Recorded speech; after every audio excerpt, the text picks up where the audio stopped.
Hello दोस्तों, आज एक बार फिर से अपने चैनल पर आप लोगों का स्वागत करता हूं। और आज हम लोग जो पढ़ेंगे वो पढ़ेंगे पीरियोडिक टेबल। क्या पढ़ेंगे? Periodic table. और ये पीरियोडिक टेबल जो है वो आप लोगों के लिए सबसे बेहतरीन टॉपिक है मेरे हिसाब से, आवर्त सारणी को समझने के लिए या आवर्त सारणी को ठीक ठीक जानने के लिए सबसे बेहतरीन टॉपिक है। और आज हम लोग जो चीज़ पढ़ेंगे वो पढ़ेंगे पीरियोडिक टेबल के बारे में। और इस पूरे पीरियोडिक टेबल को समझेंगे कि पूरा पीरियोडिक टेबल है क्या, जो हमारी आधुनिक आवर्त सारणी है वो किस प्रकार से बनी है, कैसे बनी है, वो सब सारी चीज़ें आज हम इस बात को देखेंगे। तो ज़रा यहाँ पर आइए और हम लोग टॉपिक को स्टार्ट करते हैं। और यहाँ पर जब हम लोग टॉपिक को स्टार्ट कर रहे हैं तो टॉपिक को स्टार्ट करने से पहले हम लोगों को क्या है, डेवलपमेंट ऑफ पीरियोडिक टेबल दिख रहा होगा आप लोग को। देखो, periodic table, development of periodic table है क्या, यानी कि आवर्त सारणी का विकास। आवर्त सारणी का विकास के अनुसार हम लोग क्या देखते हैं कि आवर्त सारणी का डेवलपमेंट किस तरीके से हुआ, किस प्रकार से हुआ। तो जब आवर्त सारणी का डेवलपमेंट या आवर्त सारणी का जो विकास है वो हम लोगों को पढ़ना है। लेकिन हम लोगों को जो कंपटीशन लेवल है या बोर्ड एग्ज़ाम लेवल जो है वो ज़्यादा आपका यहाँ से क्वेश्चन नहीं पूछता, डेवलपमेंट ऑफ पीरियोडिक टेबल से क्वेश्चन ज़्यादा नहीं पूछता। सबसे ज़्यादा जो पीरियोडिक टेबल से क्वेश्चन पूछता है वो उसके फंक्शन वगैरह से पूछता है। तो आज हम लोग देखो, जो और एक बात और बताते हैं कि जो इस पूरे पीरियोडिक टेबल में जो या इस जुड़े पूरे के पूरे जो वीडियो में हम बताना चाह रहे हैं जो बात, वो हम आपको डेवलपमेंट ऑफ पीरियोडिक टेबल से नहीं बता सकते, यानी कि आधुनिक आवर्त सारणी के विकास तक की बात नहीं बता सकते। या हम आवर्त सारणी का विकास कैसे हुआ अगर हम उस बात को बताने लग जाएं तो जो हम जानना चाह रहे हैं या जो हम बताना चाह रहे हैं आपको, वो बातें आप नहीं जान पाओगे। तो आज हम लोग इस सब सारी चीज़ों पे बात करेंगे, जहाँ पे आपको सबसे पहला चीज़ पढ़ना है कि modern periodic law and present format of periodic table. किस तरीके से पीरियोडिक में आपके सारे के सारे एलिमेंट्स अरेंज हैं, सारे के सारे एलिमेंट आपके हैं। Nomenclature of element of atomic number above 100, यानी कि 100 से ऊपर एटॉमिक नंबर वाले तत्वों को या एलिमेंट को कैसे आप नॉमेनक्लेचर करोगे, उनका कैसे नाम रखोगे, उन सब सारी चीज़ों को। जनरल इलेक्ट्रॉनिक कॉन्फ़िगरेशन, यानी कि इलेक्ट्रॉनिक कॉन्फ़िगरेशन को भी देखना है। Group periodic and block identification, group periodic and block identification, यानी कि किस तरीके से हम किसी ग्रुप को पहचानेंगे, किस तरीके से हम यह जानेंगे कि कौन सा एलिमेंट किस ग्रुप का है। अगर आपको सोडियम नाम बोल दिया जाए तो आपको सोडियम नाम सुन करके माइंड में ये आना चाहिए कि ये किस ब्लॉक का है। अगर इतनी बात आपको समझ में आ रही कि ये किस ब्लॉक का है, तब तो आप पीरियोडिक टेबल ठीक तरीके से पढ़ पा रहे हो। अगर आपको ये नहीं समझ में आ रहा है, नाम सुनने पर, नाम पता होने पर भी नहीं बता पा रहे हैं आप कि ये किस ब्लॉक का है, तो आपका पीरियोडिक टेबल पढ़ पाना थोड़ा सा मुश्किल है। तो आज हम इन्हीं सब सारी चीज़ों पर सीखेंगे और इन्हीं सब सारी चीज़ों पर देखेंगे। आज की क्लास बहुत बेहतरीन होने वाली है और आज की क्लास को हम लोग स्टार्ट करते हैं। सबसे पहले हम लोग पढ़ेंगे मॉडर्न पीरियोडिक लॉ, यानी कि आधुनिक आवर्त सारणी के नियम। आधुनिक आवर्त सारणी का नियम क्या है, जरा देखो। The physical and chemical properties of the element are periodic एक function of their atomic number, यानी कि जो किसी भी तत्व का भौतिक एवं रासायनिक गुण उसके भौतिक एवं रासायनिक गुण उसके जो फंक्शन होता है, भौतिक एवं रासायनिक गुण जो होता है वो उसके एटॉमिक नंबर के ऊपर डिपेंड करता है। किसके ऊपर? एटॉमिक नंबर के ऊपर डिपेंड करता है। लेकिन इसके पहले का जब आप आवर्त सारणी पढ़ोगे तो वहाँ पे एटॉमिक नंबर ना लिख करके आपको एटॉमिक मास लिखा हुआ है। बस इन्हीं सब सारी चीज़ों का डिफरेंस है। यानी कि आपको अगर देखें तो यहाँ प्रेजेंट टाइम के पीरियोडिक टेबल और पहले के पीरियोडिक टेबल में यही सब सारी बातें क्या है, डिफरेंस है। अब यहाँ पर एक बात आप लोग ध्यान रखिएगा, मॉडर्न पीरियोडिक लॉ क्या है। Modern periodic law, the physical and chemical properties of the element are periodic function of their atomic number, यानी कि किसी भी तत्व का भौतिक एवं रासायनिक गुण उसके परमाणु क्रमांक के आवर्ती फलन होता है। इतनी बात आपको ध्यान रखना है कि यानी परमाणु क्रमांक के ऊपर उसका physical and chemical properties depend करता है। दूसरा साइलेंट फीचर है कुछ पीरियोडिक टेबल के, जरा जान लेते हैं। तो टोटल नंबर ऑफ पीरियड कितना है, ओरिजेंटल कितना है, 7। ओरिजेंटल का मतलब क्या होता है? ओरिजेंटल का मतलब ये है, जिसको हम लोग क्या बोल सकते हैं, आवर्त, क्या बोल सकते हैं, आवर्त। अब यहाँ पर आवर्त में जैसे यहाँ पे n बराबर आप 1 लिख सकते हो, n बराबर 2 लिख सकते हो, n बराबर 3 लिख सकते हो। अभी हम पीरियोडिक टेबल यूज़ करेंगे तो वहाँ पे सारी बातें समझ में आएंगी आपको। दूसरा आप देखेंगे ओरिजेंटल और टोटल मतलब 7 टोटल नंबर ऑफ ग्रुप्स हैं। फिर उसके बाद वर्टिकल कॉलम है, वर्टिकल कॉलम कितने आपको मिल जाएंगे, 18, कितने हैं, 18। तो इस तरीके से आपको 18 कॉलम दिखेगा, कितने दिखेगा, 18, 1 2 3 4 5, इस तरीके से आपको कितने, 18 दिखेंगे। तो 18 के 18 को हम लोगों को अच्छे तरीके से क्या करना है, पढ़ना है। और आपको एक बात बता दें, पूरे पीरियोडिक टेबल में सबसे बड़ा और सबसे लार्जेस्ट ग्रुप की बात की जाए तो ग्रुप नंबर क्या है, 3, यानी कि 1 2 3, ये जो 3 नंबर का ग्रुप है इसमें सबसे ज़्यादा एलिमेंट आते हैं। क्या आते हैं, इसमें सबसे ज़्यादा एलिमेंट आते हैं, यानी सबसे ज़्यादा तत्व आते हैं इस पूरे के पूरे इसमें ग्रुप में। कौन ग्रुप नंबर कौन सा है, 3। ग्रुप नंबर 3 में इस पूरे पीरियोडिक टेबल के सबसे ज़्यादा एलिमेंट आते हैं। तो यहाँ पर ये बात हो गई। दूसरा चीज़ अगर हम आगे चले तो हम ये बात अब आगे की चीज़ों में क्या कर सकते हैं, periodic table format of PT, यानी कि यहाँ पे पीरियोडिक टेबल ही है, ठीक है, period table format of periodic table. अब यहाँ पे एक बात आपको समझना है, आज हम लोग यहाँ पे थोड़ी देर बात करेंगे इलेक्ट्रॉनिक कॉन्फ़िगरेशन के बारे में। अब इलेक्ट्रॉनिक कॉन्फ़िगरेशन मेरे हिसाब से कुछ बच्चों को आता होगा और कुछ बच्चे ऐसे होंगे जो इलेक्ट्रॉनिक कॉन्फ़िगरेशन नहीं जानते होंगे। मेरी बातों को कुछ देर थोड़ा ध्यान से सुनिएगा, जिन लोगों को आता होगा वो लोग भी जाने और जिन लोगों को नहीं आता वो तो ज़रूर जाने। ज़रा इस बात को समझिए आप सभी। अब सबसे पहले आपको पता है कुछ बातें मेनली बता देते हैं, पूरे के पूरे एटॉमिक नंबर, या हम कहें कि इलेक्ट्रॉनिक कॉन्फ़िगरेशन को करने के लिए कुछ बातें का जानना बहुत ज़रूरी होता है। जैसे आपको लोकल सा हम बता दें कि ये मान लो कोई एलिमेंट है, ठीक है, और कोई एलिमेंट का ये एटॉमिक है, क्या है, एटम है। तो एटम के जो अंदर होता है इसे हम लोग बोलते हैं न्यूक्लियस, यानी कि केंद्रक, ठीक है, या हम इसको बोल सकते हैं नाभिक बोल सकते हैं। क्या बोल सकते हैं, नाभिक, ठीक है, इसको नाभिक बोल सकते हो, न्यूक्लियस बोल सकते हो। यहाँ पे आप लिख सकते हो n बराबर 1, यहाँ लिख सकते हो n बराबर 2 और यहाँ लिख सकते हो n बराबर 3। यानी कि आपने क्या देखा, जब शुरुआत से लेकर के आप आगे बढ़ रहे हो तो नाभिक यानी कि न्यूक्लियस के जो सबसे पास वाला जो सेल है उसे हम क्या नंबर दे रहे हैं, 1, और न्यूक्लियस के उसके बाद वाला क्या आ रहा है, 2, उसके बाद वाला क्या आ रहा है, 3। और अगर हम एक और खींच ले तो यहाँ पे क्या आ जाएगा, n बराबर 4। ये आप सभी मेरे हिसाब से सभी लोग जानते होंगे। जहाँ पर आपको n बराबर 1 में केवल और केवल क्या मिलेगा, कि इसका नाम हम लोग क्या है, k, फिर उसके बाद l, फिर उसके बाद m, और यहाँ पे क्या रखते हैं, n। तो यहाँ पे k, l, m, n ये इसके नाम होते हैं। n बराबर 1 इसको हम लोग कोषों की संख्या बोल सकते हैं या नंबर ऑफ सेल बोल सकते हैं। नंबर ऑफ सेल को आप क्या रिप्रेजेंट करते हो, n से, क्या किससे प्रेजेंट करते हो, n से। और इसे हम प्रिंसिपल क्वांटम नंबर भी लिखते हैं। किन्हीं लोगों को अगर क्लास 11th का चैप्टर 2 पढ़े होंगे तो वहाँ पे उनको पढ़ाया गया होगा प्रिंसिपल क्वांटम नंबर या क्वांटम नंबर पढ़ाया गया हो। तो क्वांटम नंबर से हम लोग इन सब सारी चीज़ों को देख सकते हैं, जहाँ पर n बराबर 1 के लिए k, n बराबर 2 के लिए l, n बराबर 3 के लिए m, n बराबर 4 के लिए n। तो इस तरीके से दूसरी चीज़ हमको ये जानना है कि कोई भी कोष होगा, अगर हमारे पास n बराबर क्या है, 1 है, n बराबर क्या है, 2 है, n बराबर क्या है, 3 है, और n बराबर क्या है, 4 है। जैसे नंबर ऑफ सेल अगर हम 1 गिन रहे हैं, या number of cell 2, number of cell 3, number of cell 4, अगर हम यहाँ पर है तो हम ये लिख सकते हैं कि एक बात और जान लो कि जैसे जैसे हम लोग कोषों की संख्या बढ़ाते हैं ना, वैसे वैसे हमारे पास उपकोषों की संख्या भी क्या होती है, बढ़ती है।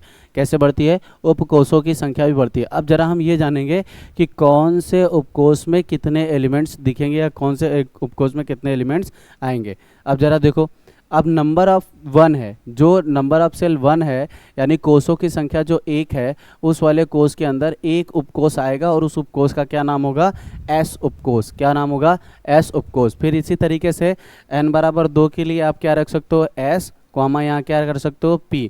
फिर इसी तरीके से n बराबर 3, एस कॉमा p और कॉमा d। ठीक इसी तरीके से यहाँ पर s comma p comma d और f। तो इस तरीके से हमने देखा कि पहले कोष के अंदर एक उपकोष मिल रहा था जिसका नाम S है, दूसरे कोष के अंदर 2 उपकोष मिल रहे थे जिनका नाम S और P है, तीसरे कोष के अंदर 3 उपकोष मिल रहे थे जिनका नाम S P D है, चौथे कोष के अंदर 4 उपकोष मिल रहे थे जिनका नाम S P D F है।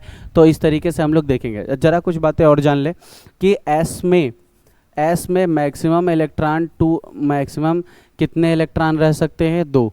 S में मैक्सिमम कितने इलेक्ट्रॉन रह सकते हैं? 2। क्यों रह सकते हैं अभी ये भी बताएंगे, ठीक है। P में मैक्सिमम कितने इलेक्ट्रॉन रह सकते हैं? 6। और D में मैक्सिमम कितने इलेक्ट्रॉन रह सकते हैं? 10। और F में मैक्सिमम कितने इलेक्ट्रॉन रह सकते हैं? 14 यानी कि 14। तो इस तरीके से अब S के पास होता है एक ऑर्बिटल। कितना होता है? एक ऑर्बिटल। एक ऑर्बिटल जो होता है एक कमरा, मतलब मान सकते हैं ऐसे तो एटम का साइज बहुत छोटा होता है और एटम के अंदर सब सेल होते हैं तो उसका साइज बहुत छोटा हो गया। लेकिन एक अगर हम समझने के लिए कहें तो एक ऐसा कमरा, ऑर्बिटल एक ऐसे कमरे को बोल सकते हैं जहां केवल और केवल 2 लोग रह सकते हैं। कितने लोग रह सकते हैं? 2। तो हम यहां कह सकते हैं कि S के पास एक ऑर्बिटल होता है जिसके पास ओनली फॉर 2 इलेक्ट्रॉन रह सकते हैं। यानी कि हमने क्या जाना कि एक ऑर्बिटल में 2 इलेक्ट्रॉन से अधिक नहीं भरा जा सकता। एक ऑर्बिटल में 2 इलेक्ट्रॉन से अधिक नहीं भरा जा सकता। तो अगर हम S की बात करें तो S में नंबर ऑफ ऑर्बिटल या ऑर्बिटलों की संख्या कितनी हो जाएगी? 1। इसी तरीके से P में अगर देखोगे तो P में कितने हो जाएंगे? 3। फिर इसी तरीके से क्योंकि 6 इलेक्ट्रॉन है, प्रत्येक में 2-2 इलेक्ट्रॉन जाएगा तो 2 तिहाई 6। इसी तरीके से D में कितने हो जाएंगे आपके? D में आपके 1 2 3 4। अब D में 1 2 3 4 5, ये 5 हो गए। इसी तरीके से F में भी आप देख सकते हो, ठीक है। तो इसी तरीके से आपको F में 7 ऑर्बिटल मिलेंगे। जिस तरीके अगर 7 ऑर्बिटल है तो बात जरूरी है कि 7 ऑर्बिटल है तो एक ऑर्बिटल में 2 इलेक्ट्रॉन्स। अब जो 7 × 2 = 14, यानी कि कुल मिलाकर के 7 ऑर्बिटल के अंदर कितने इलेक्ट्रॉन भरे जा सकते हैं? 14 इलेक्ट्रॉनों को हम क्या कर सकते हैं? भर सकते हैं। अगर इतनी बात समझ में आ गई हो तो हम लोग आगे चलते हैं और आगे जो हम लोग को जानना है, क्या जानना है? इलेक्ट्रॉनिक कॉन्फ़िगरेशन जो जानना है, उस इलेक्ट्रॉनिक कॉन्फ़िगरेशन को अब हम लोग ठीक तरीके से क्या करेंगे? समझेंगे। ज़रा इन सब सारी चीज़ों को देखो, समझाना हमें बहुत ज़रूरी था ताकि हम अगली बातें और आपको और सब बातें क्या कर सके? बता सके। इसीलिए हमने उस बातों को छेड़ा। अब ज़रा देखो, इलेक्ट्रॉनिक कॉन्फ़िगरेशन में हमने यह जान लिया कि पहले कोष के अंदर S मिलता है, या हम बोले कि नंबर ऑफ n = जहाँ 1 होता है वहाँ क्या मिलता है? S। और n = जहाँ 2 होता है वहाँ हमें क्या मिलता है? S और P। जहाँ n बराबर क्या होता है? 3 होता है वहाँ हमें क्या मिलता है? S P और D। इसी तरीके से यहाँ पे 4 के लिए हम क्या मिलता है हमको? 4 के लिए हमें क्या मिलेगा? S P D और F। ठीक है, तो ये आपको ध्यान रखना है। आपको बनाना कैसे या इलेक्ट्रॉनिक विन्यास कैसे करना है, आपको फिगर दिया होगा या आपको नियम दिए होंगे। आफबाउ के नियम से हम लोग सीखते हैं। किससे सीखते हैं? आफबाउ के नियम से। इतने कुछ बातें बता दिए ना कि आप लोग को और कुछ बातें जानने की ज़रूरत नहीं है। आफबाउ आप सीख जाओगे। देखो, फिर यहाँ पे आप लिखो 2S, यहाँ लिख सकते हो 2P, फिर यहाँ लिखोगे 3S, यहाँ लिखोगे 3P और यहाँ लिखोगे 3D। अब ज़रा पीछे आइए फिर से। आप देखिए, नंबर ऑफ सेल में यानी कि n बराबर 1 था तो वहाँ पे हमने केवल कितने उपकोष रखे हैं? 1। नंबर ऑफ 2 यानी कोषों की संख्या जहाँ 2 थी वहाँ कितने उपकोष रखे हमने? SP यानी SP। फिर उसके बाद नंबर ऑफ सेल यानी कोषों की संख्या जहाँ 3 है वहाँ पे 3 उपकोष रखे गए, SPD। ठीक है, तो इस तरीके से आपको ये बात क्या करनी है? ध्यान देनी है। ठीक है, तो अब यहाँ पे थोड़ा बात ध्यान रखिएगा। फिर चौथे को हम लेंगे तो यहाँ पे 4S 4P और यहाँ क्या आएगा? 4D और यहाँ क्या आएगा? 4F। ठीक है, उसके बाद यहाँ पे हम क्या कर सकते हैं? 5S, यहाँ पे क्या कर सकते हैं? 5P और यहाँ क्या कर सकते हैं? 5D और यहाँ क्या कर सकते हैं? 5F। अब F से ज़्यादा कोई भी उपकोष नहीं बढ़ेगा। अब यहाँ पे 6S, फिर यहाँ पे 6P, फिर यहाँ पे 6D। ठीक है, और कम कर ले ताकि हमें फिगर बनाने में आसानी हो। तो यहाँ पे आप रख दीजिए 7S, फिर उसके बाद यहाँ पे क्या हो जाएगा? 7S हो गया। लो साला, तो यहाँ पे देखिए 7s 7p और यहाँ रख देते हैं हम 8s। क्या रख देते हैं? 8s। अब देखो अगर हम यहाँ पे इस तरीके से बनाएंगे तो हमारे पास ये चीज़ें मिलेंगी।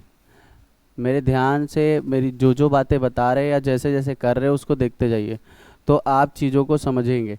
अगर अभी इन सब सारी चीज़ों का बहुत यूज़ है, बहुत यूज़ है। आगे आप जब तक आप केमिस्ट्री पढ़ रहे हो ना, या जब तक आपके जीवन में केमिस्ट्री है, तब तक इनका यूज चलेगा, तब तक इनका यूज क्या होगा? चलेगा। अब 1s से आए तो किस पे जाएंगे? 2s पे। तो 1s से चला, फिर उसके बाद 2s, फिर उसके बाद हम अगर आए तो यहाँ पे हम बता सकते हैं, फिर उसके बाद 2s से अगर हम देखें, इसको चेंज कर ले थोड़ा सा, ठीक है। अब 2s से फिर उसके बाद हमने क्या आएगा? अब इधर आएगा तो यहाँ 3s से फिर उसके बाद किस पे आएंगे? 3p पे आएंगे। फिर उसके बाद 4s से आया चल के, 4s से फिर उसके बाद 3d, फिर उसके बाद 4p, फिर उसके बाद 5s। फिर उसके बाद अगर हम आए और आगे तो यहाँ पे 4d 5p, ठीक है, फिर 6s, ठीक है। फिर उसके बाद हम लोग ऐसे कर लेते हैं, ठीक। देखो ऐसा चीज़ें बताएंगे ना, आपको ज़्यादा मेहनत करने की आवश्यकता नहीं पड़ेगी और सारी बातों को समझ लोगे। देखो कुछ बातें पहले जहाँ से जान लेते हैं कि सबसे पहले मिल कहाँ रहा है। पहले थोड़ा सा मेकअप कर लेते हैं इसका। मेकअप मतलब इसको सुंदर दिखाने के लिए थोड़ा सा हम लोग इसके ऊपर इंक उंक चला देते हैं, पेंसिल उंसिल चला देते हैं, जिसकी वजह से यहाँ पर हम लोगों को ये देखने को मिलेगा। अब यहाँ क्या क्या चीज़ें हैं ज़रा देखो। अब यहाँ पे इतनी बातें हमको दिख गई। सबसे पहले हमको क्या मिल रहा है, ज़रा यहाँ लिखे 1s। दूसरा यहाँ पे क्या मिल रहा है? 2s। तीसरा क्या मिल रहा है यहाँ पे? 2p। चौथा क्या मिल रहा है यहाँ पे? 3s। फिर उसके बाद क्या मिल रहा है? 3p। फिर उसके बाद क्या मिल रहा है? 4s। देखो ना यार, 3p के बाद क्या है? 4s। फिर उसके बाद 4s से ऐसे जाओगे तो क्या मिलेगा? 3d। क्या मिलेगा? 3d, ठीक है। उसके बाद क्या मिलेगा? 3d। फिर उसके बाद आपको क्या मिल रहा है? 4p। क्या मिल रहा है? 4p। फिर उसके बाद क्या मिल रहा है? 5s। क्या मिल रहा है? 5s। तो अब यहाँ पे 5s तक रहने दीजिए। इतना रुक गया ना, इतना बहुत है। अगर आप इतना याद कर लिए ना तो आगे आपको और भी चीज़ें आसान हो जाएंगी। बस आप ये ध्यान रखिएगा कि s के अंदर मैक्सिमम कितने इलेक्ट्रॉन जा सकते हैं? 2। s के अंदर मैक्सिमम कितने इलेक्ट्रॉन जा सकते हैं? 2। p के अंदर कितने जा सकते हैं? 6। s के अंदर कितने जा सकते हैं? 2। p के अंदर 6, s के अंदर 2 और d के अंदर maximum electron 5 orbital, maximum electron 10, ठीक है। फिर उसके बाद 4p के अंदर 6 और s के अंदर कितना? आपका 2। तो ये आपका सीक्वेंस आपको क्या करने हैं? याद कर लेने हैं। थोड़ा सा याद रहेगा तो आगे की चीज़ें हमें क्या होंगी? आसान होंगी, ठीक है। तो अब कुछ एलिमेंट्स को ले लेते हैं। अब कुछ एलिमेंट्स को हम लेकर के क्या बना, एक आध ठो प्रैक्टिस कर लेंगे तो हम लोग चीज़ों को जान लेंगे। जैसे मान लो हमारे पास एक एलिमेंट है जिसका नाम क्या है? सोडियम। और सोडियम मान लो ये है, तो सोडियम कितना एटॉमिक नंबर है भैया? 11। यहीं पे कुछ और बातें भी बता देंगे, ज़रा समझिएगा। सबसे पहले अब प्रीवियस में आओ। जब यहाँ पे हमने आपको बताया, देखो ये सीक्वेंस बताया ना, अब ये वाला जो सीक्वेंस आपको बताया है, ठीक है, ये वाला जो हमने सीक्वेंस बताया, ये सीक्वेंस आपको याद कर लेना है। 1s 2s 2p 3s 3p 4s 3d 4p 5s। और एक बात और आपको बता दे, अगर आप ये वीडियो देख रहे हैं पीरियोडिक टेबल की, तो मेरे हिसाब से थोड़ा थोड़ा आपको इलेक्ट्रॉनिक विन्यास आता होगा, इलेक्ट्रॉनिक कॉन्फ़िगरेशन आता होगा, जहाँ पे आपको 1s 2, पहले 1s आएगा। अब इसके पास देखो नंबर ऑफ़ इलेक्ट्रॉन कैसे पता करेंगे कि सोडियम के पास नंबर ऑफ़ इलेक्ट्रॉन कितने हैं? देखो किसी भी एलिमेंट के पास जितना एटॉमिक नंबर होता है उसका, उतना ही उसका क्या होता है? Number of electron. अब यहाँ पर देखो सबसे पहले 1s, फिर उसके बाद क्या आएगा? 2s, ठीक है, 2s2। फिर उसके बाद क्या आएगा आपका यहाँ पे? 3s2। फिर उसके बाद क्या आएगा यहाँ पे? 3p6। फिर उसके बाद क्या आएगा? अब देखो ज़रा यहाँ पे 2 और 2 कितने इलेक्ट्रॉन हो गए? 4। 4 और 2 कितने इलेक्ट्रॉन हो गए आपके? 6 और 6, सॉरी 2p नहीं लिखा क्या हमने? देखो अब यहाँ पे क्या कर सकते हैं ज़रा समझो। 1s2 2s2 2p6। अब इलेक्ट्रॉन गिनो, 2 4 और 6, 10 लेकिन इसके पास कितने इलेक्ट्रॉन है 11। अभी हमने थोड़ी देर पहले बताया ना, जितना एटॉमिक नंबर उतना ही electron, number atomic number is equal to number of electron, यानी कि जितने इलेक्ट्रॉनों की संख्या होती है वही आपका एटॉमिक नंबर होता है। तो यहाँ पर सोडियम के पास 11 इलेक्ट्रॉन है, तो 2 पहले वाले 1s में चले गए, 2 2s में चले गए, फिर उसके बाद 6 किस में चले गए आपके 2p में। तो इस तरीके से हम लोग यहाँ पे देखेंगे। अब यहाँ पर क्या है, 10 इलेक्ट्रॉन जब हमने यहाँ पर भर लिया तो बचा 1 इलेक्ट्रॉन। अब 1 इलेक्ट्रॉन कहाँ जाएगा, इसके आगे, तो उस किस में जाएगा 3s में। कि और 3s के पास कितने ऑर्बिटल होते हैं भैया, s के पास 1 ऑर्बिटल होते हैं। इलेक्ट्रॉन की जगह कितनी होती है 2, यानी कि s कितने इलेक्ट्रॉन रख सकता है 2 इलेक्ट्रॉन रख सकता है। लेकिन इसके पास बचे कितने इलेक्ट्रॉन थे 1, तो 1 इलेक्ट्रॉन ये क्या कर लेगा अपने अंदर रख लेगा। अरे भैया एकदम सिंपल सी बात समझो कि जहाँ पर 2 लोगों की रहने की जगह है, अभी हमने थोड़ी देर पहले बताया ना, आर्बिटल एक ऐसा कमरा होता है जहाँ पर 2 लोग रह सकते हैं। क्या कितने लोग रह सकते हैं 2 लोग रह सकते हैं। तो अब ये बताओ, जब 2 लोग रह सकते हैं तो एक लोग उसमें आसानी से रह लेगा कि नहीं रह लेगा, रह लेगा। तो वही बात यहाँ पर कराई गई कि भैया जब s के अंदर 2 इलेक्ट्रॉन रह सकता है तो बचे हुए 1 इलेक्ट्रॉन को हम s में डाल देंगे। तो इलेक्ट्रॉनिक कॉन्फ़िगरेशन आपका सामने दिख रहा है, 1s2 2s2 2p6 3s1। अब दूसरा कर लो, जरा सा छोटा सा पकड़ते हैं। हाइड्रोजन का एटॉमिक नंबर कितना 1। अब हाइड्रोजन का जब एटॉमिक नंबर 1 है तो इलेक्ट्रॉन की संख्या 1। अब सबसे पहले s आएगा तो 1s1 हो जाएगा। अब s के अंदर मैक्सिमम कितने जा सकते हैं, s के अंदर मैक्सिमम कितने जा सकते हैं आपके, x के अंदर मैक्सिमम आपके जा सकते हैं कितने 2 इलेक्ट्रॉन। लेकिन हाइड्रोजन के पास 1 इलेक्ट्रॉन है तो 1 इलेक्ट्रॉन भर देगा। इसी तरीके से अगर हम किसकी बात करें, अगर हम आगे बात करें तो हम यहाँ पे लिख सकते हैं, जैसे फॉर एग्जांपल हीलियम की बात करें तो हीलियम का एटॉमिक नंबर कितना 2। तो यहाँ पर आप क्या लिख सकते हो 1s2, फिर उसके बाद क्या लिखोगे 2s। अब भैया सुनो ध्यान से, अब देखो यहाँ पे हमारा क्या है जरा समझिएगा। अब हमारे पास 1s आया, सबसे पहले हमको क्या मिलेगा 1s। तो 1s के अंदर s में कितने इलेक्ट्रॉन भर सकते हैं 2। तो जब 2 इलेक्ट्रॉन भर सकते हो हीलियम के दोनों इलेक्ट्रॉन इसमें भर दिए। फिर उसके बाद लिथियम आ जाओ, लिथियम का एटॉमिक नंबर कितना 3। तो जब लिथियम का एटॉमिक नंबर 3 है, सबसे पहले मिला 1s, इसके पास 3 इलेक्ट्रॉन है तो इसमें 2 इलेक्ट्रॉन आसानी से चला जाएगा। और फिर उसके बाद 1s के बाद क्या मिलेगा 2s, क्या मिलेगा 2s। अब जब 2s मिला तो 2s के पास 1 इलेक्ट्रॉन बचा है, मतलब इसके पास 1 इलेक्ट्रॉन बचा है जो कहाँ चला जाएगा 2s में। कहाँ जाएगा 2s में। इस तरीके से एक और पकड़ लेते हैं ऑक्सीजन। ऑक्सीजन का एटॉमिक नंबर कितना 8, कितना है 8 है। जब ऑक्सीजन का एटॉमिक नंबर 8 है तो यहाँ पर हम लोग यह कह सकते हैं कि यहाँ पे 1s2, फिर 1s के बाद क्या बताया आपको क्या मिलेगा 2s2, फिर 2s के बाद क्या बताया आपको क्या मिलेगा 2p। अब रुक जाओ थोड़ा सा, देखो नहीं ज़्यादा भर दोगे, 2 और 2 कितना 4। अब इसके बाद बचा कितना है 4 इलेक्ट्रॉन, तो जितना बचा हो उतना ही भरोगे, क्योंकि p के अंदर मैक्सिमम कितने इलेक्ट्रॉन हम भर सकते हैं 6। जब p के अंदर मैक्सिमम 6 इलेक्ट्रॉन हम भर सकते हैं, लेकिन उसके पास बचा 4 ही है तो 4 इलेक्ट्रॉन भर देंगे। अब गिन लो 2 2 4 और 4 8। तो इस तरीके से अब यहाँ पर अगर हम देखेंगे एक नियॉन देख लेते हैं लास्ट, उसके बाद आप 1 से 30 तक आप अपने से क्या करेंगे घर पे करिएगा।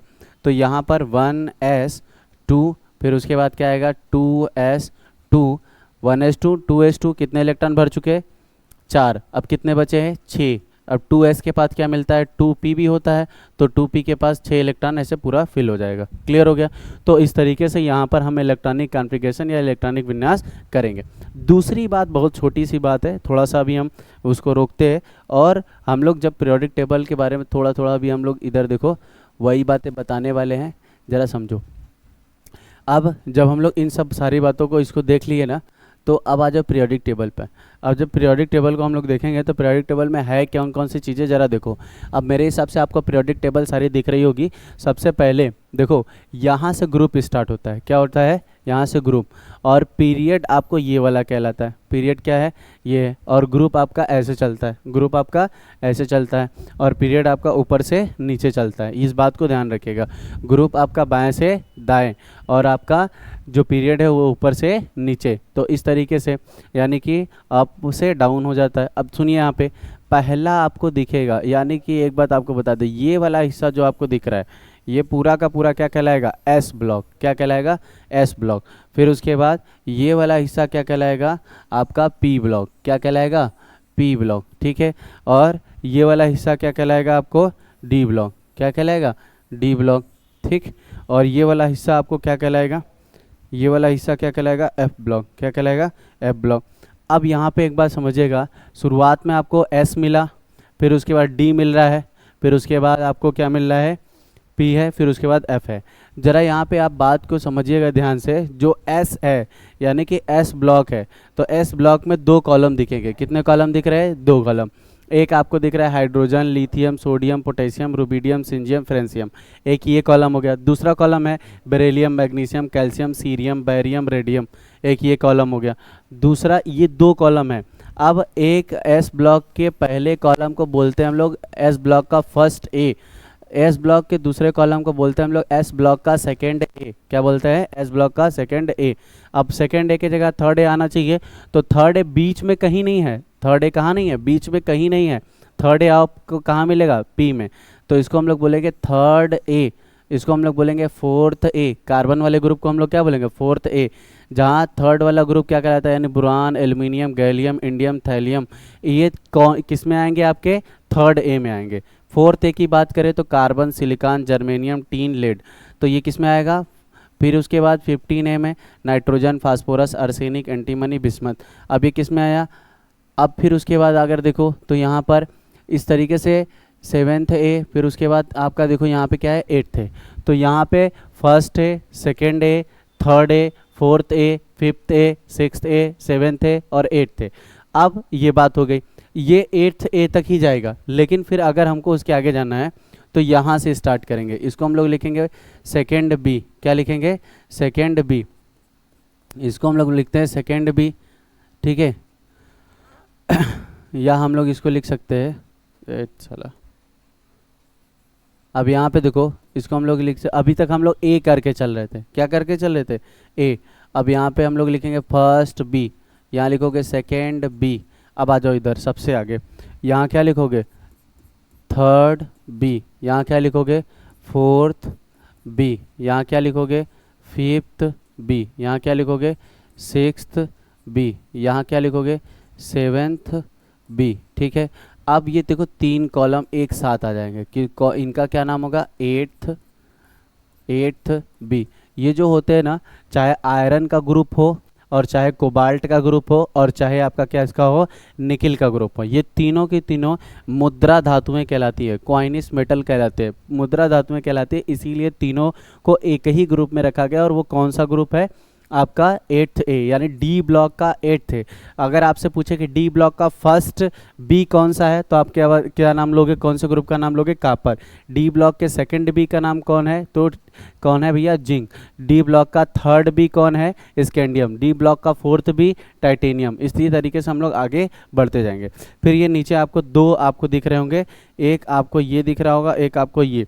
यहाँ अगर आपको दिख रहा है तो यहाँ लिखा है लेंथेनाइट सीरीज। क्या लिखा है, लेंथेनाइट सीरीज। और यहाँ क्या लिखा है, एक्टिनाइट सीरीज। लेंथेनाइट सीरीज किधर से, कौन से एलिमेंट से चालू है, लेंथेनम से। एक्टिनाइट सीरीज कौन से एलिमेंट से चालू है, एक्टिनम से। तो यहाँ से आपको ये बात ध्यान रखना है कि लेंथेनाइट से यहाँ पर आपका लुटीशियम तक, यानी कि सीरियम से, कहाँ, सीरियम से लुटीशियम तक, ये आपके एफ ब्लॉक के तत्व हैं।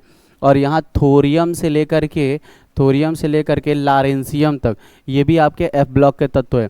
अगर आप लेंथेनाइट इसमें ऐड करोगे तो कुल 15 तत्व हो जाएंगे। लेकिन आपको एक बात बता दें कि जो आपका लेंथेनाइट ग्रुप हो या लेंथेनाइट सीरीज हो चाहे एक्टिनाइट सीरीज हो, दोनों के दोनों सीरीजों में 14 एलिमेंट आते। तो आप लेंथेनाइट जो है वो आपका किसका है, डी ब्लॉक का। एक्टिनाइट किसका है, डी ब्लॉक का। लेकिन ये सारे के सारे लेंथेनाइट से ही सभी के सभी समानता दिखाते हैं या उनके जैसे कैरेक्टर रखते हैं, उनके जैसे प्रॉपर्टीज़ रखते हैं। तो यहाँ पर उसको एक साथ रख दिया गया है, इसीलिए इसका नाम लेंथेनाइट सीरीज रखा गया है। एक्टिनाइट सीरीज से जो समानता दिखाता है उसका नाम एक्टिनाइट सीरीज रख दिया गया है। बात समझ आ रहा है। तो इस तरीके से इन सब बातों का क्या करना है, हमको ध्यान रखना है। क्लियर हो गया। तो जब इन सब बातों का ध्यान रखना है तो ये बातें मेरे हिसाब से पूरी बातें समझ में आ गई होंगी। आगे हम लोग क्या चीज़ें देखनी है ज़रा समझिए, बहुत गजब चीज़ है। इसको आप लोग को क्या करना है, याद करना है। ठीक है, सबसे पहली बात याद रखिए, फर्स्ट जो आपका ग्रुप है, फर्स्ट ग्रुप का अंतिम एलिमेंट यानी आखिरी एलिमेंट कौन है, हीलियम। दूसरा आप याद ये रखेंगे, दूसरा आपका क्या है, पीरियड है, उसके अंतिम एलिमेंट क्या है, नियॉन। तीसरा आपका जो पीरियड है उसका अंतिम एलिमेंट क्या है, आर्गन। चौथा क्रिप्टान, पांचवा जेनान, छठा रेडान और सातवां क्या, ऑग्नीशियम। कौन है, ऑग्नीशियम यानी OG। अब इसको हम लोग क्या करते हैं, इसका यूज़ करते हैं। जैसे बड़े बड़े इलेक्ट्रॉनिक कॉन्फ़िगरेशन करने के लिए हम लोगों को क्या करना पड़ेगा, इसका यूज़ करना पड़ेगा। इसीलिए बोल रहे थे कि इलेक्ट्रॉनिक कॉन्फ़िगरेशन बताने के बाद तब इन सब सारी बातों पर चर्चा करेंगे। और जब इलेक्ट्रॉनिक कॉन्फ़िगरेशन हम जान गए तो इलेक्ट्रॉनिक कॉन्फ़िगरेशन जानने के बाद तब इन सब सारी बातों पर जानना चाहिए। अब देखो, इलेक्ट्रॉनिक कॉन्फ़िगरेशन तो हमने सीख लिया है, इलेक्ट्रॉनिक कॉन्फ़िगरेशन सीख लिया है, और हमने ये भी जान लिया था n बराबर 1 होगा, n बराबर क्या होगा 2, और n बराबर कितना होगा 3, n बराबर 4, और n बराबर कितना 5, और n बराबर कितना 6। तो जब एक और ले लेते हैं, n बराबर 7। तो यहाँ पर सबसे पहला उधर के साइड में हमको क्या दिख रहा था, हीलियम। क्या दिख रहा था, हीलियम। दूसरा आपको दिख रहा था क्या, रुक जाओ, हम इसको थोड़ा सा ब्राइट ब्रैकेट में अभी नहीं करते, एटॉमिक नंबर लिखने के बाद करेंगे। यहाँ पे आपको हीलियम दिखेगा, फिर उसके बाद क्या दिखेगा, नियॉन, फिर उसके बाद क्या दिखेगा, आर्गन, फिर उसके बाद क्या दिखेगा, क्रिप्टान, फिर उसके बाद क्या दिखेगा, जेनान, फिर उसके बाद दिखेगा रेडान, फिर उसके बाद ऑग्नीशियम। तो यहाँ पर इसके एटॉमिक नंबर आपको याद होने चाहिए, 2, 10, 18, 36, 54। ठीक है, 2, 10, 18, 36, 54। ठीक है, 54। और देख लेते हैं इसका 54, जरा इधर एक बार फिर से नज़र फेर लेंगे। देखो, helium, neon, argon, krypton, जेनान, radon, 86 और 118, 86 और 118। अब जब यहाँ पे है 86 और 118, ज़रा इस पे देखिएगा। अब यहाँ पे आगे चलो, किधर गया अभी, इस पे आएगा, इस पे आएगा, हाँ ये रहा। अब यहाँ पे इसका होगा 86 और इसका होगा 118। क्या होगा, 118। ठीक है, 118। अब यहाँ पे क्या है, अब यहाँ पे क्या है, ज़रा समझिएगा कि हमको अगर किसी भी बड़े एलिमेंट का क्या करना हो, इलेक्ट्रॉनिक कॉन्फ़िगरेशन करना हो, तो बहुत ज़्यादा मेहनत करने की ज़रूरत नहीं है। कुछ बातें बता रहे हैं उसको याद रखिएगा, बता रहे हैं आपको सारी की सारी इलेक्ट्रॉनिक कॉन्फ़िगरेशन याद हो जाएगा। ज़रा आप लोगों को शुरुआत में हम लेके चले कि आपको याद हो कि हमने एक चीज़ आपको सिखाया था, इधर की तरफ सिखाया नहीं, बताया भी नहीं, इस पर रखा है केवल। और ये क्या है ज़रा समझिए, इस बात पे हमने चर्चा ही नहीं किया। हमने कहा पूरे के पूरे पीरियोडिक टेबल में n+l रूल के अकॉर्डिंग ही सारे के सारे एलिमेंट को सेट किया गया है, सारे के सारे एलिमेंट को रखा गया है। अब जब n+l रूल के अकॉर्डिंग रखा गया है तो सबसे पहले एक सीक्वेंस एनर्जी में सभी इलेक्ट्रॉन को क्या करते हैं, डालते हैं। अब उसमें सबसे पहले किस में जाएगा, S में, फिर उसके बाद किस में जाएगा, F में, फिर उसके बाद किस में जाएगा आपका, फिर उसके बाद आपका D में जाएगा, फिर उसके बाद क्या इसमें जाएगा, P में। अब ज़रा इस बात को हम लोग यहाँ पे लिख लेते हैं ताकि हमको आसानी होगी, बार बार पेज आपको इधर उधर ना करना पड़े। तो सबसे पहले आप क्या लिख सकते हो, NS, फिर उसके बाद क्या लिख सकते हो, n-2F, फिर उसके बाद क्या लिख सकते हो आपको यहाँ पे n-1D, फिर उसके बाद क्या लिख सकते हो आप यहाँ पे NP, क्या लिख सकते हो, NP। तो ये आपका क्या है, एनर्जी सीक्वेंस है, यानी इसी एनर्जी में क्या भरे जाते हैं, इलेक्ट्रॉन भरे जाते हैं। अब पहली बात आपको एक बात याद दिला दे कि पहले में आपको f ऑर्बिटल f उपकोष नहीं मिलेगा, दूसरे में भी f उपकोष नहीं मिलेगा, तीसरे में भी f उपकोष नहीं मिलेगा, चौथा जो कोष होगा उसके अंदर s p d f, ये बातें भी हमने आगे चर्चा की है। तो इस तरीके से हम लोग देखेंगे। और अब देखिए थोड़ा सा बात ध्यान रखिएगा कि पहले वाले कोष के लिए इलेक्ट्रॉनिक कॉन्फ़िगरेशन क्या हो सकता है। पहले वाले कोष के लिए इलेक्ट्रॉनिक कॉन्फ़िगरेशन अगर हम देखें तो NS पे काम हो जाएगा, यानी कि हीलियम है, हाइड्रोजन और हीलियम है, तो दो ही इलेक्ट्रॉन है या दो ही एलिमेंट है, तो हम यहाँ पे काम कर लेंगे। फिर अगर यहाँ पर देखें तो हम यहाँ पे लिख सकते हैं NS, और यहाँ पे हम देखें बनाते कैसे हैं या पता कैसे करेंगे, ज़रा देखिए कि हम चीज़ें लिख रहे हैं, हमें तो याद है हम लिख दिया, लेकिन आपको कैसे लिखना है ज़रा समझिए। एन एस सब में रहेगा, फिर n-2 या हम इसको इरेज कर दे, थोड़ा सा अच्छे तरीके से लिख लेते हैं। अब मान लो n बराबर 1 के लिए लिख रहे हैं, क्या लिख रहे हैं, n बराबर 1 के लिए। तो जब n बराबर 1 के लिए लिखेंगे तो यहाँ पे 1s लिखेंगे, क्या लिखेंगे, 1s। अब 1 में से 2 माइनस हो सकता है क्या, नहीं, तो इसके आगे का सीक्वेंस बनेगा ही नहीं।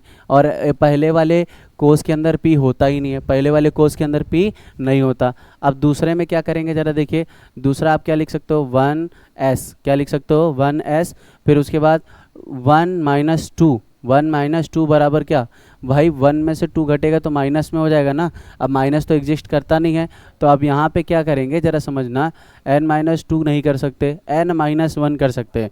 यहाँ पर जब हम n-1 कर सकते हैं तो हम यहाँ क्या कर सकते हैं, 2 - 1 बराबर कितना, 1, और 1 में d नहीं होता। हमने क्या कहा, पहले वाले कोस के अंदर केवल s, दूसरे वाले कोस के अंदर s और p, और तीसरे वाले कोस के अंदर s p d, और चौथे वाले कोस के अंदर s p d f। तो इस तरीके से होगा। तो दूसरे वाले कोस के अंदर d भी नहीं होगा, दूसरे वाले कोस के अंदर केवल और केवल आपको क्या मिलेगा, केवल और केवल आपको क्या मिलेगा, 2p, क्या मिलेगा, 2p। ये बात आपको ध्यान रखनी है। तीसरे वाले कोस से स्टार्ट करते हैं, देखो 3s मिलेगा, फिर 3 - 2 बराबर 1, तो 1 में तो f मिलेगा ही नहीं, 3 - 1 बराबर 2, 2 में d भी नहीं मिलेगा, तो यहाँ सिंपल क्या लिख देंगे, 3p। अब आ जाओ चौथे में, तो यहाँ सबसे पहले 4s लिखा, 4 - 2 बराबर 2f, 2f एग्जिस्ट करता है, नहीं, 4f एग्जिस्ट करता है, ठीक है। फिर आ जाओ, अब यहाँ पे 4 - 1 बराबर कितना, 3, तो 3d आता है, तो यहाँ 3d लिखोगे, क्या लिखोगे, 3d। फिर उसके बाद क्या बोलोगे, आप क्या बोलोगे, यहाँ पे n है तो यहाँ पे 4p हो जाएगा। फिर यहाँ पे 5s से स्टार्ट होगा तो 5s, फिर 5 - 2 बराबर 3f, 3f होता ही नहीं है, ठीक है। फिर उसके बाद यहाँ पे क्या आ जाएगा, यहाँ पे 5 - 1 बराबर 4d, फिर उसके बाद यहाँ पे क्या आ जाएगा, 5p, देखिए 5p। यहाँ पर n जो आप नंबर ऑफ n है उसको हम क्या मान ले रहे हैं, n, उसको हम क्या मान ले रहे हैं, n। तो यहाँ पे 6s, क्या माने, 6s, 6 - 2 बराबर क्या, 4, तो 4f होता है, लिख लिया ना। 6 - 1 बराबर 3, तो यहाँ 3d भी होता है। 6 - 1 बराबर कितना भैया, 5 ना, तो यहाँ लिखेंगे हम लोग 5d, क्या लिखेंगे, 5d।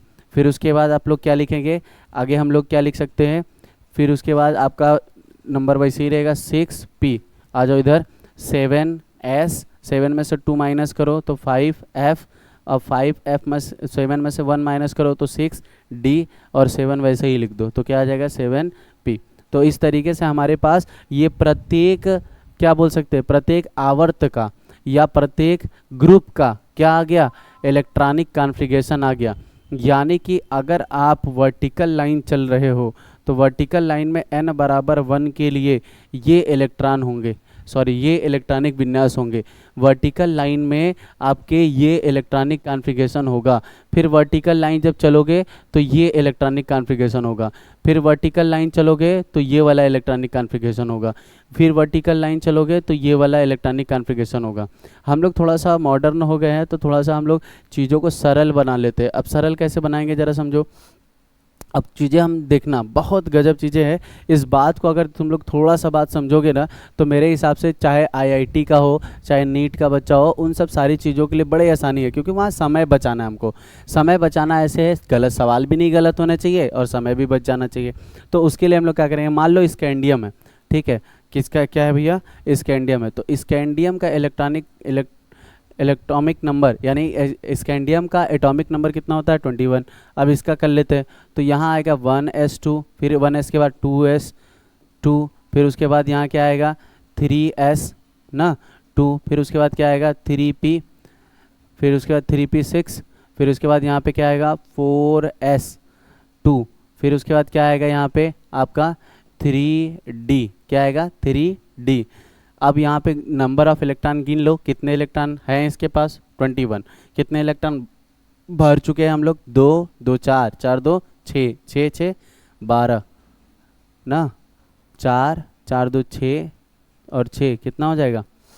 अच्छा 2p नहीं रखा क्या हमने, तभी तो कह रहे यार। ठीक है, अब यहाँ पे देखो 2s, फिर उसके बाद 2p6, फिर उसके बाद 3s2, फिर 3p6, फिर उसके बाद 4s2, फिर उसके बाद 3d। गिनो, 2 2 4, 4 6 10, 10 2 12, 12 6 18, 18 2 20, और 20 और 1 21। अच्छा ये बताइए आप लोग यहाँ पे एक ही क्यों भरा गया? क्योंकि भैया डी के पास मैक्सिमम इलेक्ट्रॉनों की संख्या होती है कितना? 10, लेकिन स्कैंडियम के पास एक इलेक्ट्रॉन बचे थे, इसलिए डी में हमने एक इलेक्ट्रॉन को क्या किया? फिल कर दिया। अब देखो इतना लंबा इलेक्ट्रॉनिक विन्यास करना पड़ा ना, लेकिन सोचो अगर हमको थोड़ा सा ट्रिक पता चल जाए, थोड़ी सी बातें पता चल जाए, तो हम लोग फट से कैसे कर लेंगे? ज़रा समझो। आपको हमने बताया ना, ये वाले आपको अंतिम एलिमेंट्स आपको पूरे पीरियड्स के या पूरे ग्रुप के अंतिम एलिमेंट्स क्या करने हैं? आपको देख लेने हैं, अंतिम एलिमेंट्स आपको याद कर लेने हैं। तो अंतिम एलिमेंट्स याद करने के लिए आपको करोगे क्या? ज़रा समझो। सबसे पहली बात, आप जब अंतिम एलिमेंट्स को याद कर लिए, जैसे हीलियम का कितना है? Atomic number 2। नियॉन का एटॉमिक नंबर कितना है? 10। आर्गन का एटॉमिक नंबर कितना है? 18। क्रिप्टॉन का एटॉमिक नंबर कितना है? 36। जेनान का कितना है? 54। रेडॉन का कितना है? 86। इस तरीके से सातों के सातों को आपको याद होना चाहिए, रटा होना चाहिए। जब आप याद करे रहोगे, रटे रहोगे, तो इस जो हम बताने वाले हैं उसको लगाने में आपको बहुत आसानी होगी।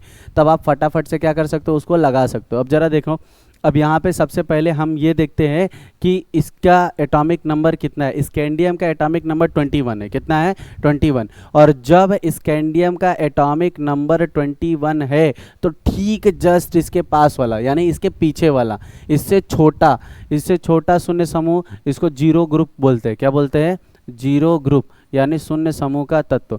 अब जीरो ग्रुप का इससे छोटा, इस 21 से छोटा क्या आएगा? 18। 21 से छोटा क्या आएगा? 18। और जब 21 से छोटा आपका 18 आएगा, तो हम यहाँ पे स्कैंडियम का इलेक्ट्रॉनिक विन्यास करते समय हम डायरेक्ट, अगर हम यहाँ पर क्या लिख दे? डायरेक्ट हम अगर यहाँ पे AR लिख दे, क्या लिख दे? डायरेक्ट हम यहाँ पे अगर AR लिख दिए, तो हमको 18 इलेक्ट्रॉन का इलेक्ट्रॉनिक विन्यास करने की ज़रूरत ही नहीं है।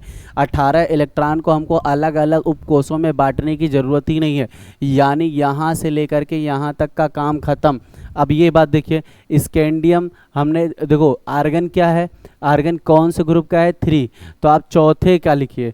जहाँ जैसे आर्गन 3 का है, तो आपका स्कैंडियम मिला कहाँ होगा? चौथा। क्यों? क्योंकि स्कैंडियम आर्गन से क्या है? बड़ा है। और जब स्कैंडियम आर्गन से बड़ा है, तो स्कैंडियम जब भी मिलेगा तो आर्गन के बाद मिलेगा।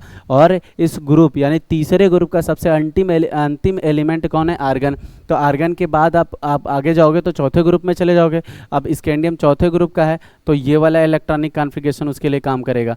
तो यहाँ क्या लिख सकते हो? 4s, और क्या लिख सकते हो? 3d, और क्या लिख सकते हो? 4p। अब ये लिख सकते हैं। तो स्कैंडियम को जब हम लोग ऐसे लिखेंगे, तो हम लोग यहाँ पे क्या कर सकते हैं? कितने इलेक्ट्रॉन भर दें यहाँ पे?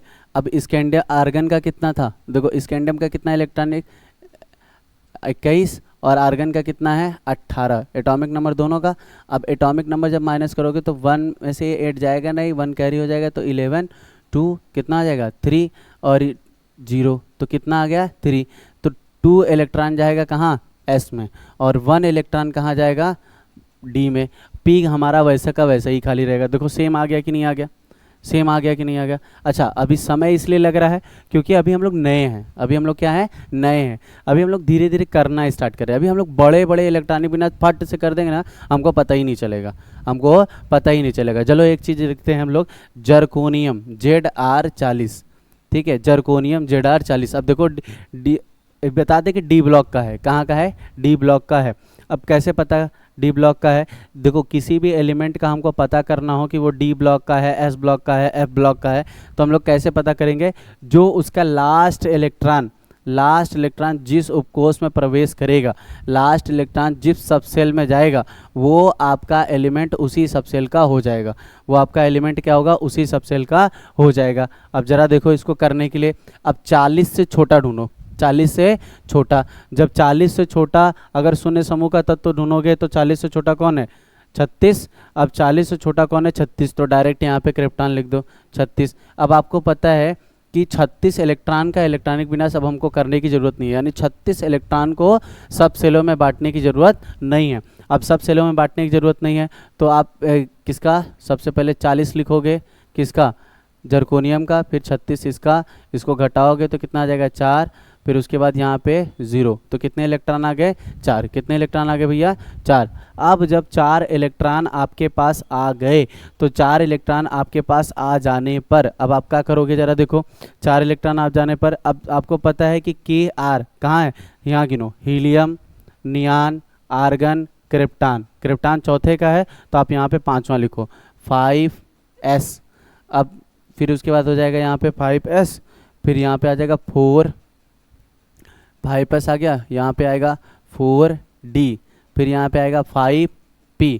अब भर दो, कितने इलेक्ट्रॉन भरना है 4 इलेक्ट्रॉन, तो 2 इलेक्ट्रॉन आप किस में जाओगे s में, फिर 2 इलेक्ट्रॉन किस में जाओगे d में। अच्छा देखो लास्ट इलेक्ट्रॉन कहाँ जा रहा है d में, तो किस ब्लॉक कहाँ का एलिमेंट हुआ d ब्लॉक का, कहाँ का एलिमेंट हुआ d ब्लॉक का। तो इस तरीके से हम लोग क्या करेंगे इसको देखेंगे। एक हम लोग बड़ा था 4-5 बड़े बड़े इलेक्ट्रॉनिक विन्यास करते हैं जिसको सब लोग करने से डरते हैं, आज हम लोग उसको कर लेते हैं। ज़रा देखो कोई भी एक चीज़ देख लो, देखो अब यहाँ से मान लो हम 100 पार वाले को उठा ले क्या, चलो 112 कापरनीशियम Cn, देखो 112 कापरनीशियम Cn, ज़रा देखो अब इसको हम लोग कैसे करते हैं, Cn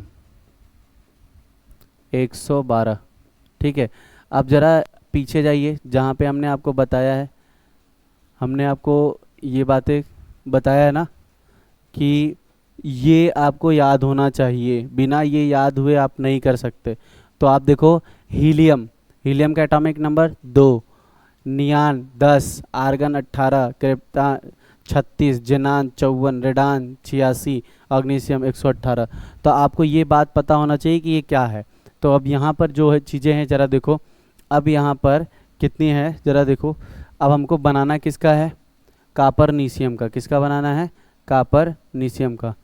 तो कापरनीशियम का जब हमको बनाना है तो कापरनीशियम से छोटा, अब देखो ज़रा सा, कापरनीशियम से छोटा यानी कि 112 से छोटा, 112 से छोटा कौन 86, 118 बड़ा है ना, तो 86 को पकड़ेंगे। किसको पकड़ेंगे 86 को। अब कापरनीशियम जब हमने किसको पकड़ लिया 112 86। अब यहाँ पे देखो ज़रा हीलियम, नियान, आर्गन, क्रिप्टान, जेनान ना, जेनान, फिर उसके बाद रेडान। अब यहाँ पे लिख दोगे Rn, क्या लिखोगे Rn, तो Rn का कितना हो गया 86 हो गया। अब इसका यानी 86 इलेक्ट्रॉन अब हमको डिस्ट्रीब्यूट नहीं करने, तो आप 112 में से 86 को क्या कर दो माइनस कर दो।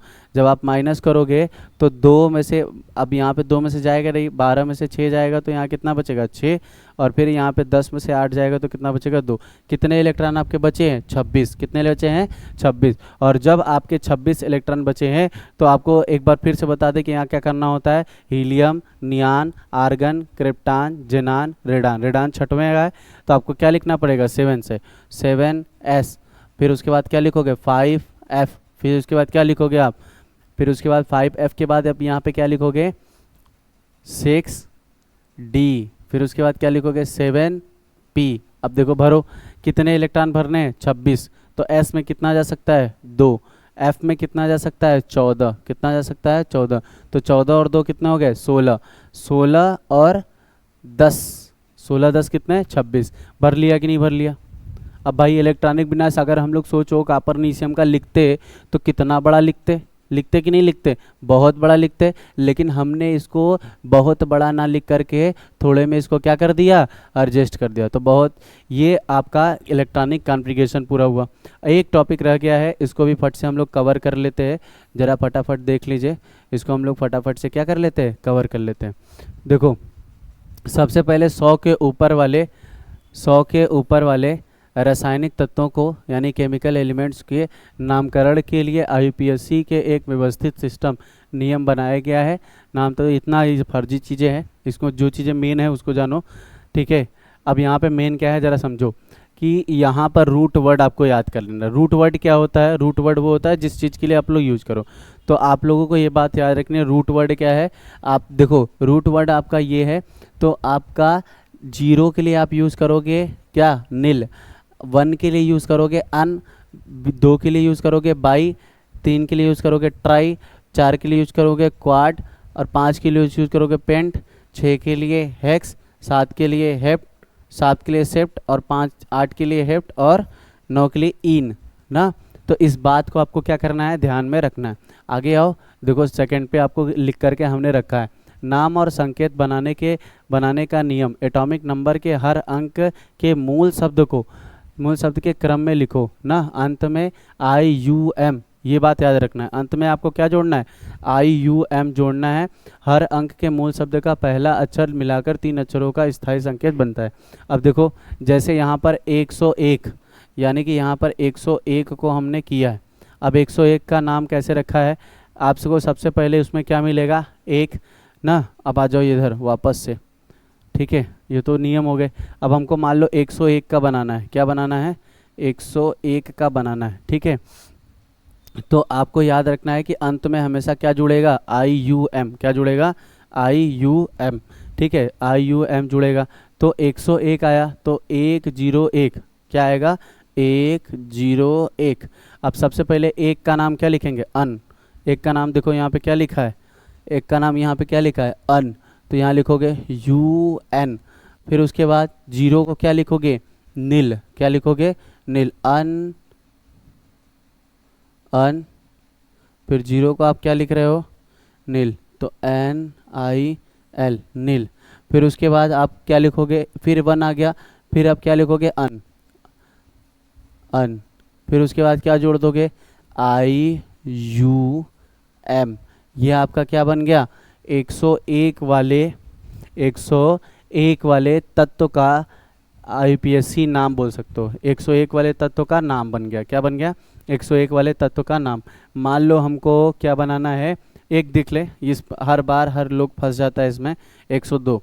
अब 102 का क्या करना होता है, 102 को कैसे बनाएंगे, सबसे पहले एक का क्या लिखेंगे आप, अन, क्या लिखेंगे, अन, ठीक है। फिर जीरो का क्या लिखोगे, नील, जीरो का क्या लिख दिया, नील। फिर उसके बाद देखो, अब यहाँ पर अगर हम दो को लिख रहे हैं तो दो को हम क्या लिखोगे, BI, क्या लिखोगे, BI। यहाँ पे देखो BI। अब देखो यहाँ पे जोड़ने के लिए हमने क्या बोला है, IUM, लेकिन यहाँ पहले ही I आ गया ना, तो आप केवल और केवल क्या जोड़ोगे, UM। तो यहाँ पे अनन-बियम, क्या बन जाएगा, अनन-बियम, ठीक है। तो इस तरीके से हमारे पास 101 और 102 का, इसी तरीके से 108 का भी बन जाएगा। 108 का क्या बनेगा, अन, नील, और 8 को क्या बोल रहे हैं, ऑक्टियम, अन, नील, ऑक्टियम, अन। फिर उसके बाद नील, फिर उसके बाद क्या बन जाएगा, ऑक्ट, IUM जुड़ जाएगा, IUM। अब यहाँ पे क्या हो जाएगा, अन, नील, ऑक्टियम, ठीक है। इस तरीके से 106 का बनाना हो तो आप कैसे बना सकते हो, 106 का बनाना हो तो आप कैसे बना सकते हो, ज़रा देखो। अब 106 का अन, नील, अब यहाँ पे 6 का क्या है, हेक्स, अन, नील, हेक्स, IUM जोड़ दो, अन, नील, हेक्सियम, क्या हो जाएगा, अन, नील, हेक्सियम। इस तरीके से हम लोग क्या करेंगे, सभी आप लोग, दो काम हमने आपको दिए, एक दिया 1 से 30 तक इलेक्ट्रॉनिक विन्यास करने के लिए, दूसरा आपको अगर वो बातें बता के कि शॉर्ट फॉर्म में किस प्रकार से आप कर सकते हो तो आप लोग उसको कर लीजिएगा, ठीक है। तीसरा आपको ये करके आना है कि 118 एलिमेंट का क्या नॉमेनक्लेचर आपको करना है, 118 एलिमेंट का नॉमेनक्लेचर बताना है। कुछ बातें हैं फट से जान लेते हैं, फिर उसके बाद ख़त्म करते हैं लेक्चर को। अब देखो यहाँ पे ये बड़ा मेन बात है, इसको जानिए। जैसे हमने ये पूरा का पूरा पीरियोडिक टेबल आपको बता दिया कि ये S ब्लॉक होता है, ये D होता है, ये आपका P होता है, और नीचे क्या होता है, F। किस में कितना चार्ज होगा फटफट जान लेते हैं तुरंत। देखो S ब्लॉक का फर्स्ट ए जहाँ होगा ना, वहाँ पे आपका चार्ज कितना होगा, S ब्लॉक का फर्स्ट है जो जहाँ होगा वहाँ पे आपका चार्ज कितना होगा, वहाँ पे चार्ज होगा आपका +1, इसके ऊपर चार्ज होगा +2। यानी कि इस पूरे के पूरे एलिमेंट में या इस पूरे के पूरे कॉलम में जितने भी एलिमेंट्स आएगा, चाहे वो हाइड्रोजन हो तो H+, Li हो तो Li+, Na हो तो Na+, K हो तो K+, ठीक है। इसके ऊपर 2+, Mg देखोगे 2+ में होगा, Ca देखोगे 2+ में होगा, इस तरीके से। फिर उसके बाद स्कैंडियम, फिर आपको यहाँ पे जाओ +3, फिर यहाँ पे आपका +4, फिर +5, फिर +6, फिर +7, फिर उसके बाद +8 भी दिखा सकता है ये। अब यहाँ से वापस जाओ, 0, -1, -2, -3, -4 और उसके बाद -5। तो यहाँ पर जो ये है यानी कि आपका फ्लोरीन वाला ग्रुप है, फ्लोरीन, क्लोरीन, ब्रोमीन, आयोडीन, एस्टेटीन, ये वाला -1 भी दिखाता है, +7 भी दिखाता है। ऑक्सीजन, सल्फर, सेलेनियम, टेलेनियम, पोलोनियम, ये आपका -2 भी दिखाता है, +6 भी दिखाता है। Nitrogen, phosphorus, arsenic, antimony, bismuth, ये आपका -3 भी दिखाता है, +5 भी दिखाता है। Carbon, silicon, germanium, tin, lead, ये आपका -4 भी दिखाता है, +4 भी दिखाता है। Boron, aluminium, gallium, indium, thallium, ये आपका -5 भी दिखाता है, +3 भी दिखाता है। तो इस तरीके से दोस्तों हम अपने लेक्चर को समाप्त करते हैं और हम यह आशा करते हैं कि जो भी चीज़ें हमने पढ़ाई होंगी, जो भी चीज़ें हमने क्या की होंगी, पढ़ाई होंगी, वो आपको बखूबी समझ में आया होगा।